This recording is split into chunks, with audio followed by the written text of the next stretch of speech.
ஒரு ட்ரேட் எடுத்திருக்கீங்க. அந்த ட்ரேடு ப்ராஃபிட்டாகவும் இல்லாமல் லாஸாகவும் இல்லாமல் சைட்வேஸில் போகும்போது உங்களுக்கு எல்லாருக்கும் பொறுமை இருக்கும். ப்ராஃபிட்டில் போகும்போது செம்ம ஜாலியாக என்ஜாய் பண்ணிக்கிட்டு இருப்பீங்க. ரிவர்ஸில் போகும்போது அதுவும் லாஸில் போகும்போது கண்டிப்பாக உங்கள் பொறுமையை அது ரொம்ப டெஸ்ட் பண்ணும்.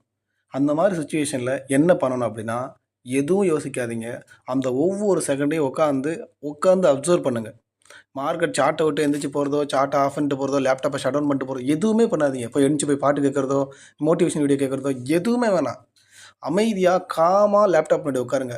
எந்த ஒரு விஷயத்தையும் பண்ணாதீங்க. அந்த மார்க்கெட் மேலே போகிறோம் ஜெபம் பண்ணுறதுக்கு எந்த வேலையுமே இருக்கக்கூடாது. அமைதியாக மார்க்கெட்டை உட்காந்து வாட்ச் பண்ணுங்கள்.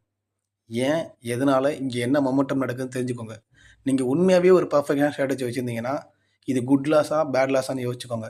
அந்த மொமெண்ட்டை அண்டர்ஸ்டாண்ட் பண்ணிக்கோங்க. அப்போது தான் நீங்கள் உண்மையாகவே ட்ரேடிங் ஃபியர்லேருந்து வெளில வருவீங்க. ஏன்னா ட்ரேடிங் ஃபியர்லேருந்து வெளில வந்தால் மட்டும் தான் ஏர்ன்